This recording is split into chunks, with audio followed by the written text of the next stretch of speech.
It is 6:01, and we're a moment late, and so we're here. Here we are. So happy to see you guys. Yes. And we are continuing our series on just really looking at the things that our culture needs to develop, needs to grow in, needs to become better at. Hello, Susan. Hi, Susan. Needs to become better at to keep our culture healthy in the midst of crisis like the pandemic and the various political things that have taken place over the last several years.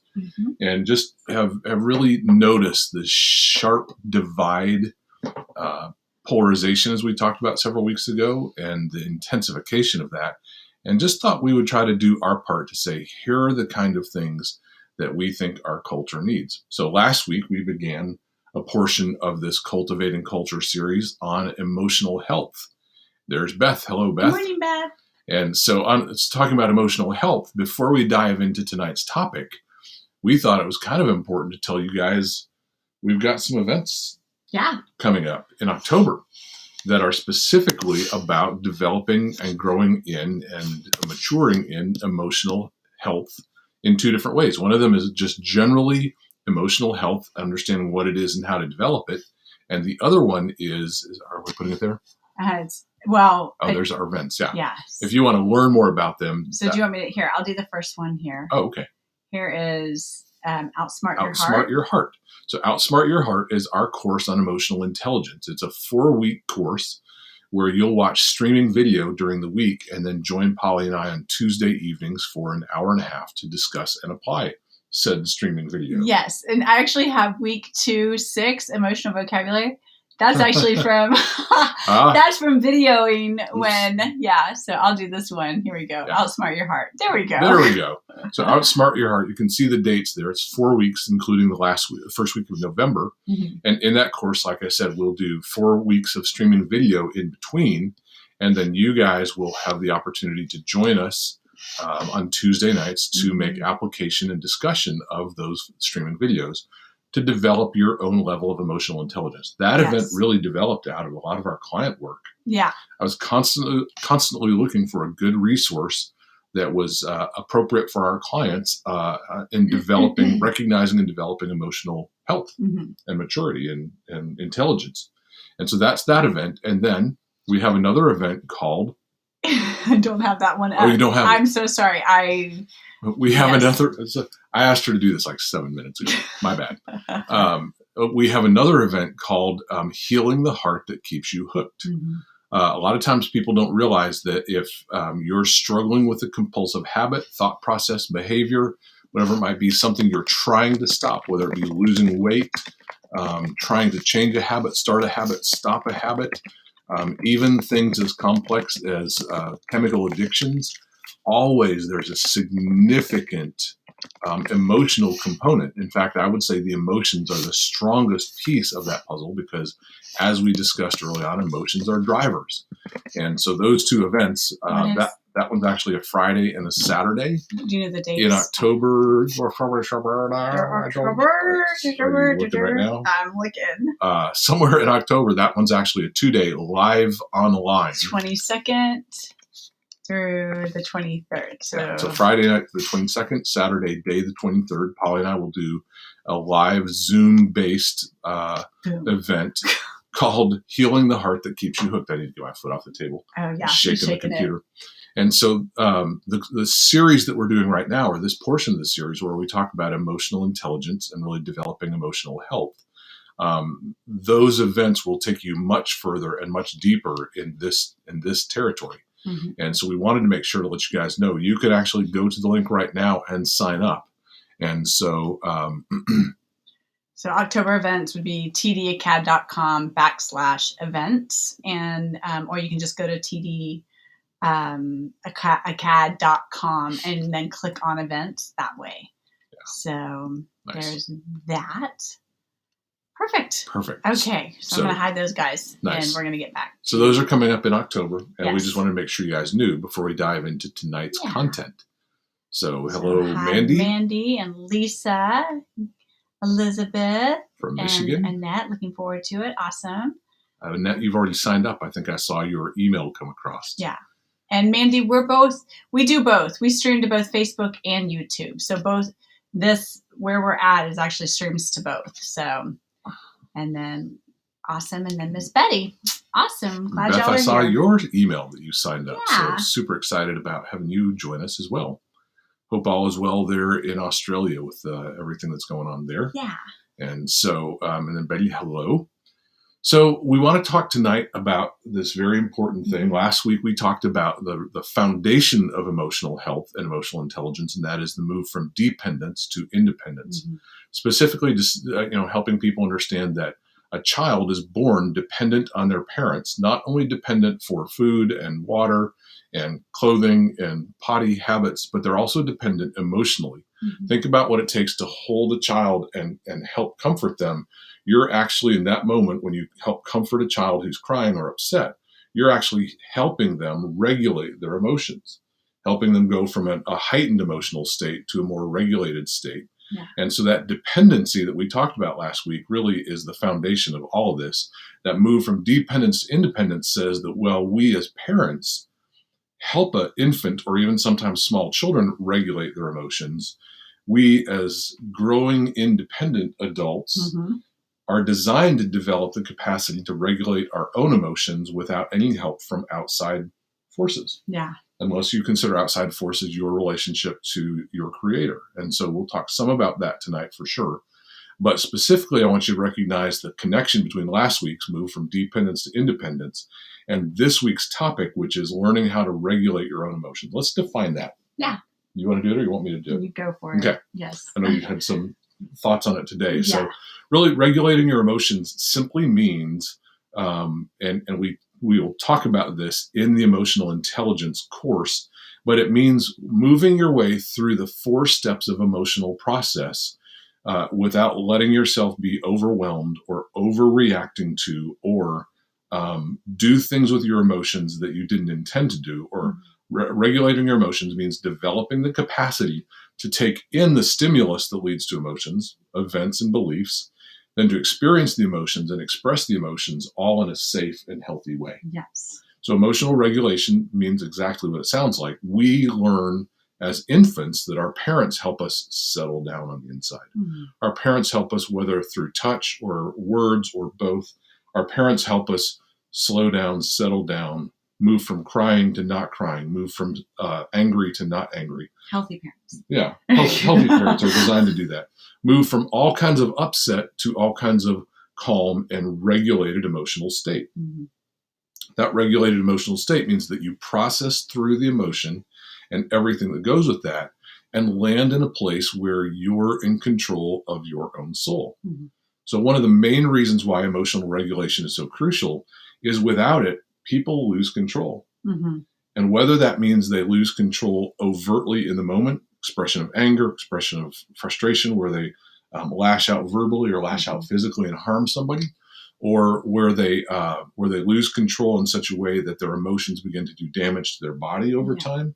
When we don't know how to regulate emotionally, what happens then is our both the internal experience of that and the expressive experience of emotions lose control, and we find that our emotions rule over us instead of us ruling over them. Where the emotions become the driver instead of emotions being indicators of what's going on inside. Hey, Barbara, by the way, good to see you. And great question, Beth. Yeah. And is it possible to regulate emotions without support, especially difficult emotions? Now, that's a great question. The ideal is to be able to handle or regulate your emotions without support. However, it's also one of the things you'll realize, both through this teaching and others will do, and this is why this is so crucial to the culture, is there is a movement that we talk about from the bottom half of the brain to the top half of the brain. When we move from the midbrain to the limbic system, really the limbic system, it moves into attachment. And when oxytocin is released, that helps regulate emotions. It's a soothing, calming, both pain-killing and pleasure-producing drug that when oxytocin is formed through eye contact, touch, connecting verbally, when all the ways that oxytocin is produced in a supportive relationship. Not a drug, a chemical released, When it's reduced, then it actually does help bring our emotions under control. But Beth, to your question, The goal would be that we all learn that we are singularly responsible to be sure that our emotions are regulated. Mm-hmm. A great example of acting on your question would be if, let's say that I've gotten some really bad news and I'm by myself, but I know that if I call Polly, she could either come home or talk to me on the phone. Mm-hmm. So I decide, because I'm responsible for myself, I decide to reach out for her and say, hey, could we talk for a couple of minutes? I've just learned blank, blank, blank bad news. Yeah. And in that talking, her support might be helpful, but I reached out to get that support. Yeah. Now, if she's home and she recognizes that I'm distressed in some way, it doesn't mean that I have to be the one to reach out. It's certainly compassionate for her to do that. Mm-hmm. But then let's say that I can't reach Polly and all of my main contacts aren't available. I'm still responsible for deciding what I do with my emotions. So, Beth, to answer your question, it is possible to regulate our emotions without support.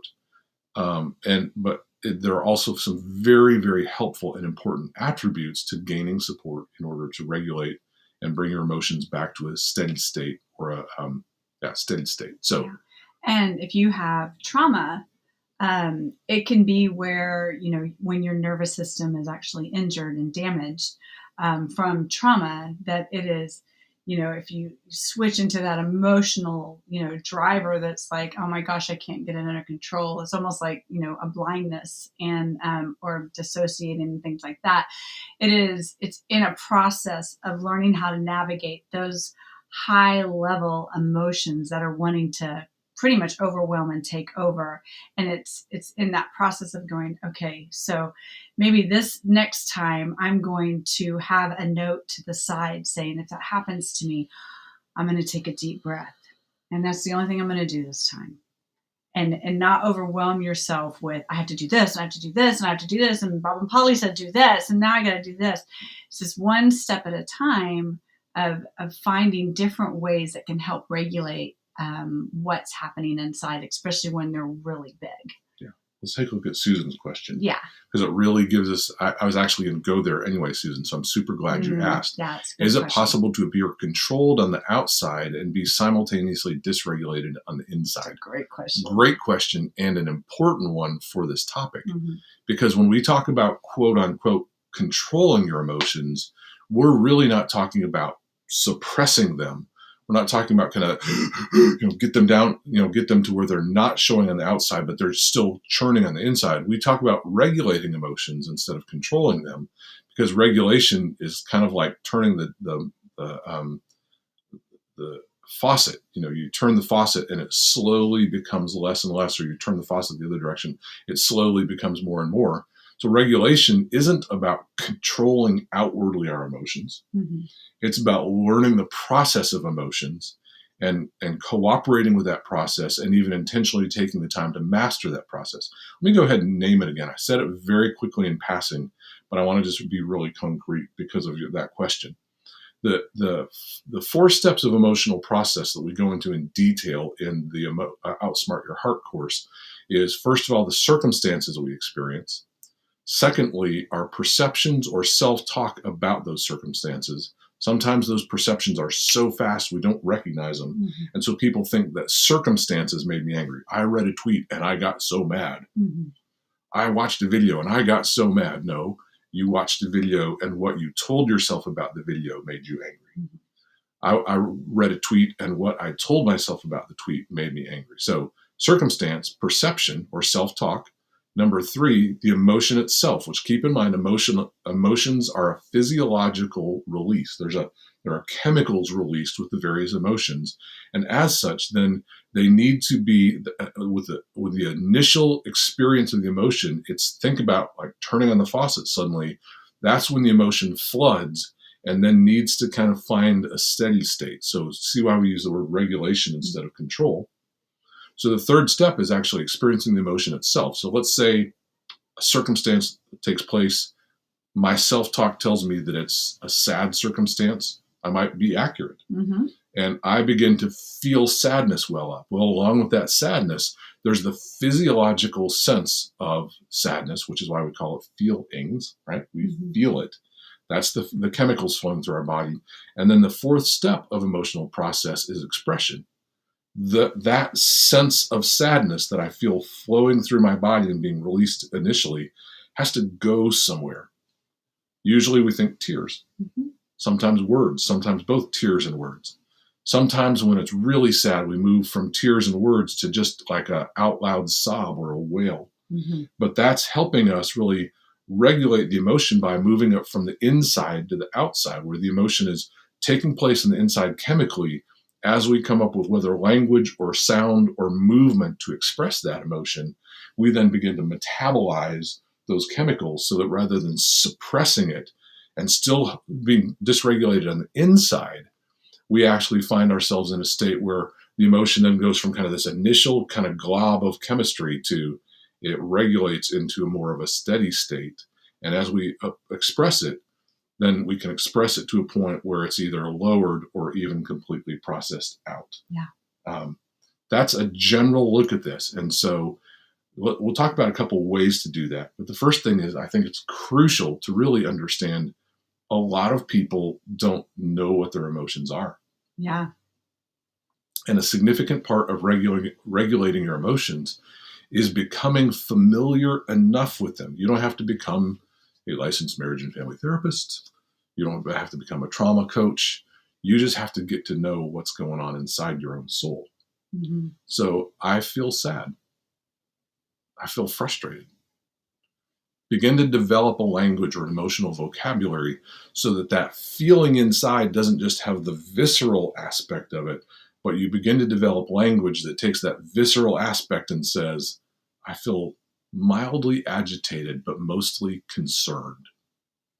See how the emotions go from upset, which is a big category, to we kind of fine tune it. And now that I know mildly agitated and somewhat mostly concerned, now I can do something with those emotions because agitation and concern lend themselves to action. Upset is just like, I'm upset, right? It's like a little kid. Yeah. It's like, and that I'm upset and I don't know how else to do it. And I don't know what else to do with this feeling. And now that we've gotten to grow up and we're able to assign other words to things and kind of expand our vocabulary, it then helps us understand that kind of inner child part, mind you, to be able to mature and become even more independent. Yeah, Elizabeth gives a great statement about the spiritual role, about God's role in that. So So as we process through that, keep in mind that we also talked about kind of the 4 levels of the brain, that we didn't talk about that in this teaching. But just a moment ago, I talked about the midbrain, where we're really more in an instinctive part of our brain, and the limbic system, where we develop, where we're in the more sophisticated part of our brain, where attachment and connection happens. The movement from the midbrain to the limbic system is a crucial one because it really puts us both in a more sophisticated part. It releases chemicals that help settle intense emotions, and it moves us toward connection to our self, which we always say that connection to self is the first and most important connection, because without that connection, no other connection is possible. Right? So when we have emotions that are uncomfortable, one of the things that often happens is with uncomfortable emotions, we want to disconnect from self. Yes. So whether we go into a midbrain response where we have some kind of compulsive response, whether we just check out, whether we make ourselves busy. We tell ourselves we're stupid, we just need to forget about it, or, it's like just shove them to the side. It's like, oh no, I don't want to deal with that. So when we have those unpleasant emotions and disconnect from self, one of the first things that happens is we lose the capacity to both recognize and therefore regulate our emotions. So it's super important in the middle of your emotional state, again, considering that it's not a traumatic, immediate kind of, overly traumatic experience, stay connected to yourself so that you can, in the present moment, begin to recognize and name it and begin to process it in such a way that it moves from kind of that initial explosion of chemicals in the body to that regulated place where you can stop and go, wow, that made me so frustrated. Think about how every emotion starts out a little bit more intense, and with just a little bit of time, it comes down. Well, stay connected to yourself. Move into that upper part of your brain. Connect to yourself. Ask yourself what you're feeling. Now to, who said it just a minute ago? No, I don't remember. Yeah, right there. Elizabeth, thank you. Sorry, Elizabeth.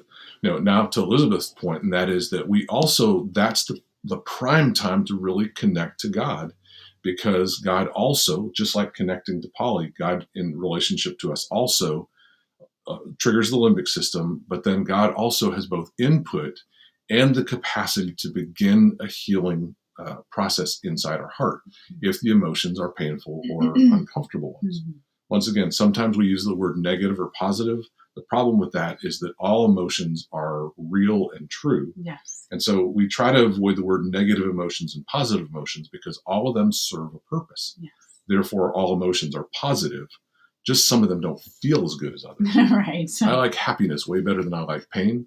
And I like peace way better than I like agitation or anger. Absolutely. Yeah. But all of those emotions serve a point. Yeah. I'm going to come up here first. Yeah. Go. Yeah.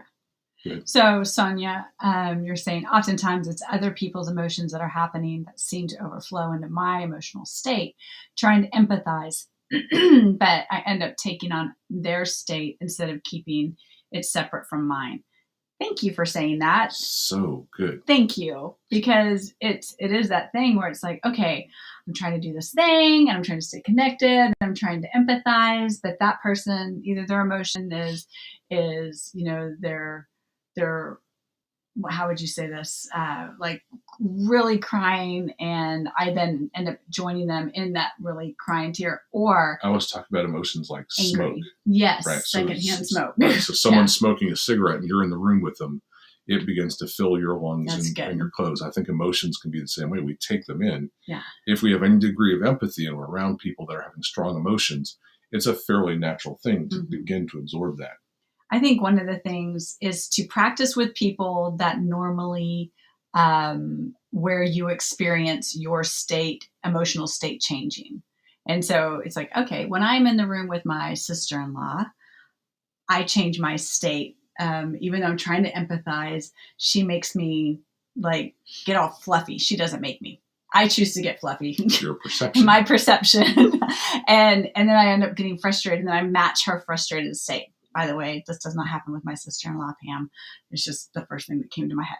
And, but all that to say is when you know that person has where they've triggered you, and you have that experience with them, you can go into that situation going, okay, this is how it has happened in the past. This time I'm going to try something new and start shifting it to see what happens, because then you get to practice it in a place of awareness. That makes sense. Yes, and such a great point, Sonia, because one of the things I often tell people is one of the key elements to boundary setting isn't just about saying yes or saying no. It's really about recognizing that other people's emotions have the ability to enter me.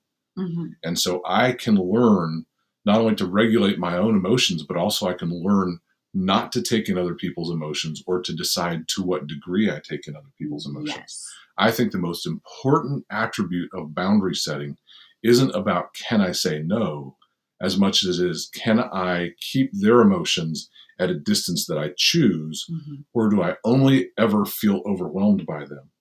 And a part of growing in maturity and emotional health is the capacity to say, those are your feelings and I can care about them, but I don't have to carry them. So empathy says I can feel it with you. Sympathy says the power of your emotions are transferred to me. And so empathy is the state we're after. Sympathy is literally a principle of physics that says power is transferred between two systems when their frequencies match. Yeah. And it's how a singer can shatter a glass by matching the pitch of that glass. Same thing happens with emotions. If we sympathize with someone in their emotions actually gain power over us. But if we empathize, if we connect to them in compassion, then it's our presence that reaches out to them instead of their emotions overwhelming us. And we can learn to say, I really genuinely care. I'm present with you. But when I leave the room, I'm going to bring my care with me, but I'm not going to carry that emotion with me. Yeah.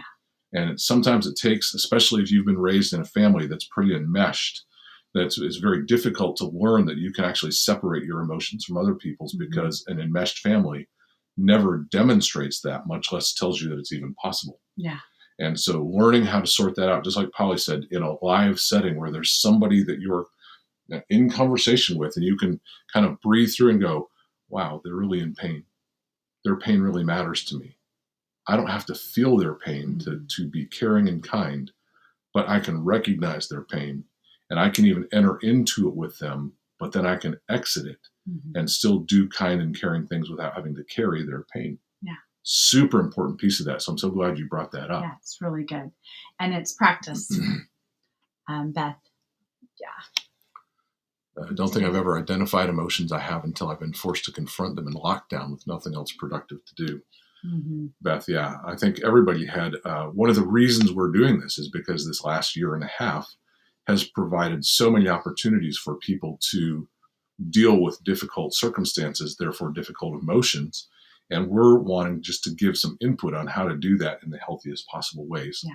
So yeah, recognize it. Especially, you guys have been on lockdown for a long time.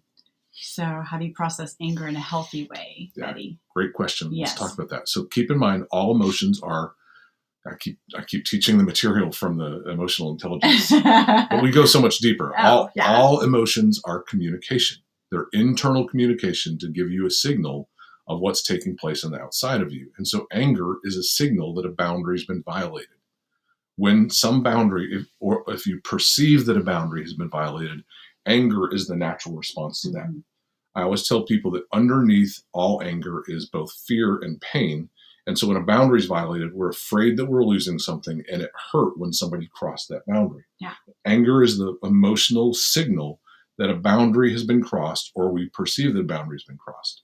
So the two things are to A, recognize that your emotion is not how you right the wrong. It's behavior and consequences that change the behavior. Hey, you stuck your hand in my purse. Get your hand out of my purse, or take the purse back. But you enforce the boundary by somehow saying that's not where your hand belongs. Sonia, this is also kind of applying to your question too, is how do you keep yourself from being the emotional dump site for others who are out of control? The second thing is, managing that anger or regulating that anger. We first of all have to recognize it's done its purpose. Now that I know that a boundary has been crossed, I need to start identifying what is it that I'm telling myself has gone wrong. Is there something I can do about it, or is there not something I can do about it? We're going so much deeper here. But then with anger, there's always old anger and new anger, and they need two different things. Old anger, you kind of want to look at that through the lens of how do I process old anger through either forgiveness or some other relational process. And then new anger has more to do with expectations and boundaries. And so really learning how to do something with the anger is first and foremost. Secondly, what do I do with the emotional experience? It's like every other one.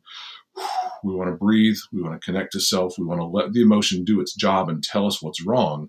And then we want to, if we've done the activity to correct the boundary crossing and we still have that anger kind of churning, sometimes it helps to just express it in a physical or verbal way. We can come home and at the end of the day I can go, oh, I was so mad today when that person did this. The mistake a lot of people make is, I'm so mad, as if I'm mad at her and she doesn't know. Or I'm mad and I come home and I'm expressing it in all these ways. Slamming doors or whatever, and then not saying anything. And she would have no idea. So I would want to look at her and go, you won't believe what happened today. Like you can tell I'm mad. I'm not mad at you, but I got to tell you what happened. Verbally express it. And again, give that emotion a chance to regulate. But then sometimes it's like, babe, for me, I'm going to go, I just need a little bit of time to go sit at the piano or sit and play my guitar because it'll help regulate my emotions. If you don't have that as an option, sometimes sitting down to write, sometimes still some physical activity. Like I recommended somebody the other day to go to a batting cage, take a swing at some softballs. Throw some ice at a brick wall. Some way to really let the physicality of that emotion. Remember, 4 stages, and the last one is expression. The last one is expression. And so you want to give a valid expression to it to continue to help regulate it down to a more of a steady state. Great question. That is, yes. And then Sonia is when people if he kept dumping on me and then started, it's like this, and he's always coming with all this anger and all of this. And at some point, I'll go through, empathize. Man, it sounds like that was a really hard day. And sounds like there's a lot of pain in there, and you keep connecting and empathizing. However, if they just keep dumping and dumping, it's like, hey, I wonder if there, I notice that when we have a conversation, it's something that you maybe feel stuck on. It's something that keeps coming up a whole lot. I wonder if there's somebody who might be able to help you process through that. Yeah.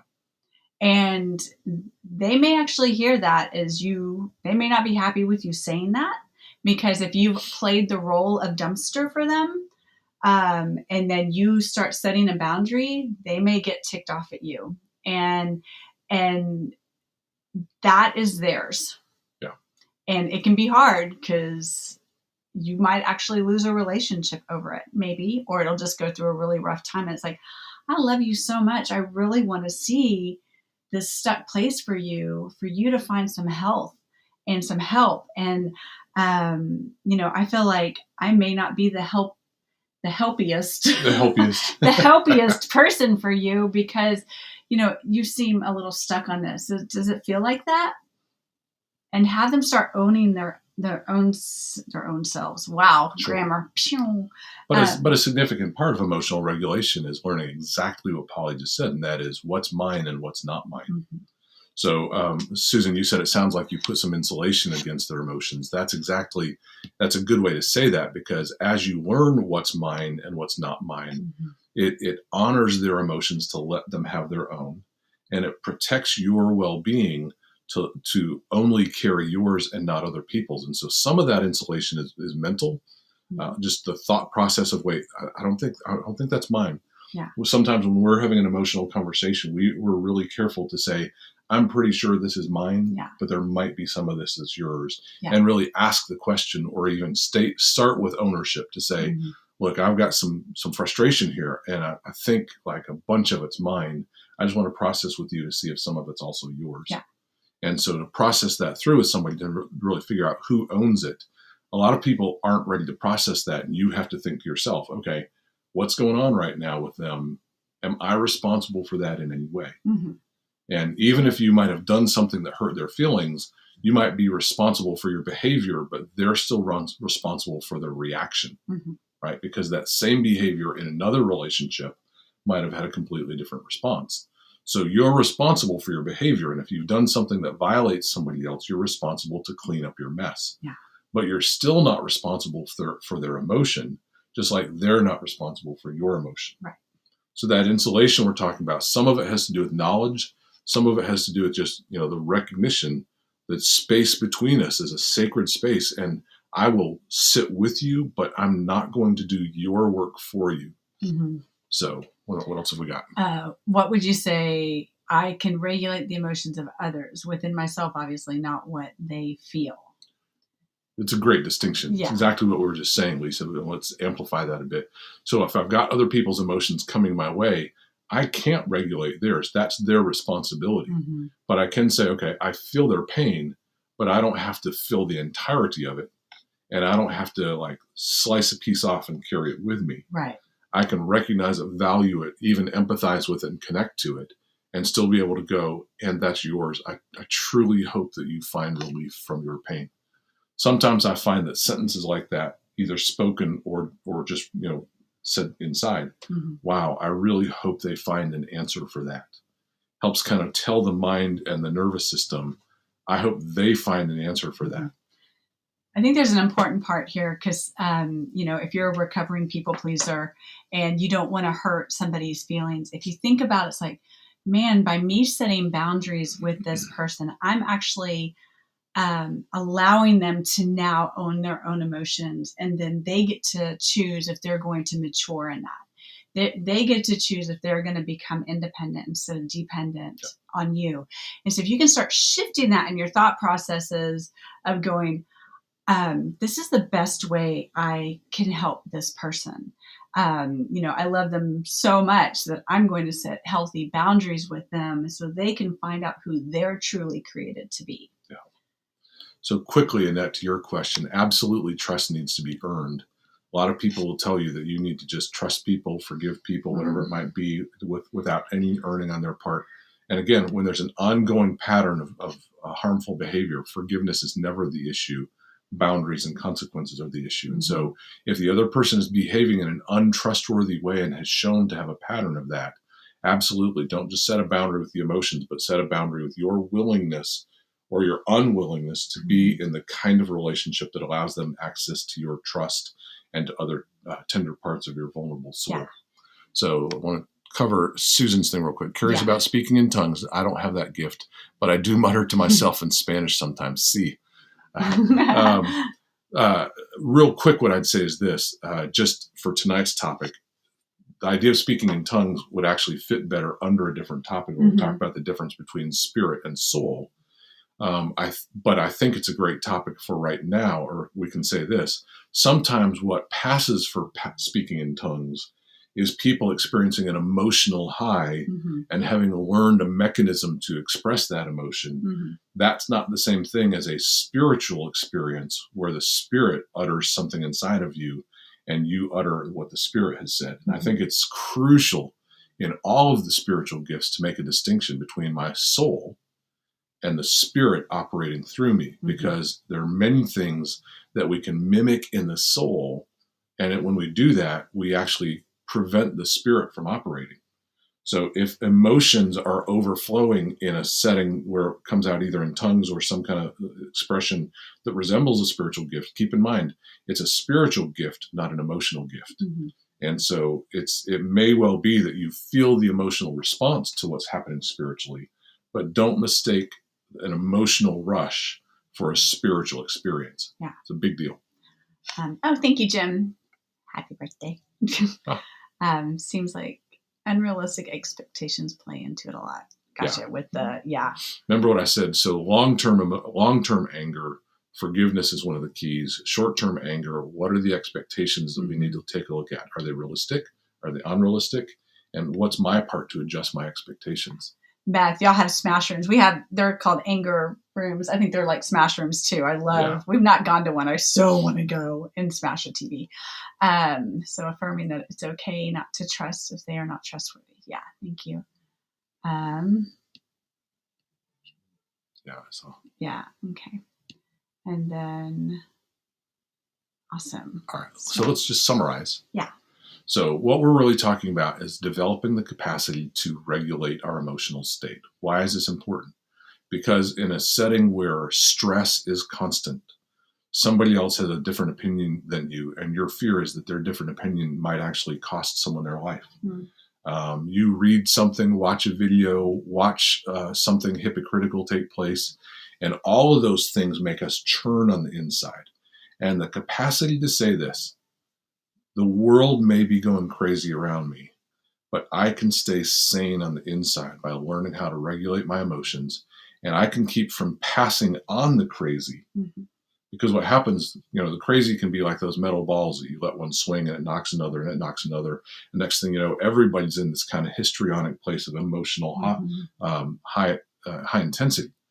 Learning to regulate our emotions gives us authority in a given setting to say, no matter what's going on around me, I can regulate my own emotional state so that I can give peace, love, joy, peace, patience, kindness, goodness, gentleness, meekness, mercy, and self-control into any setting when that's not going on around me.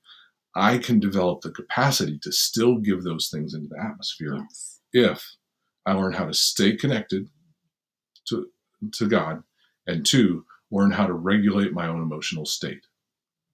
Recognize what's taking place. Give it a name, take a few deep breaths, ask yourself and ask the emotion, what was its purpose? What is it communicating to you? Make friends with it enough that you can then give it a valid expression, whether it's language or action or both. Sometimes the action is later, like we've talked about going and hitting a softball or throwing ice against a wall. Sometimes the action is later that you might 30 minutes later go off and cry somewhere. But go through those 4 stages: event, perception, the emotion itself, and then the expression of it, which allows people to really kind of bring that down to that place of regulation. So that's the goal, is that in a world gone crazy, that we can continue to be a voice not only of sanity, but of peace and power. And so that you yourself don't experience the crazy and you don't hand it off to the world around you. Instead, you hand off peace and love. So one of the things, if y'all will hit subscribe, if you're Oh, yeah. on YouTube, that should be the subscribe button should be here or here. Anyway, it's down there somewhere. Subscribe, please. And then if this video has been impactful, and please feel free to share it. We'd love to get these topics out, and also check out our events that are coming up. Again, we have Healing the Heart That Keeps You Hooked. That is October 22nd and 23rd. And then Outsmart Your Heart. I know this is listed wrong. Outsmart Your Heart is, here it is. There it goes. October 19th through November 9th. And that's a 4-week. And that one has I don't know if you said this, but it has all new. Brand new content. Brand new content. So we're recording that for those 4 weeks. And then every Tuesday night after our Tuesday night classes or Tuesday night live, then we'll meet up for an hour and a half to have conversation live. It's about 4 hours a week of brand new content for 4 weeks, and then an hour and a half with us on video. And so we really wanted to put some stuff out there that's fresh and pertinent to today's times. Yeah. And so we really hope you guys will join us for that. Yeah, so thank you for joining us tonight. And some of our certification peeps, we will see you guys in about 45 minutes. Sweet. Okay, good night. Bye. Bye.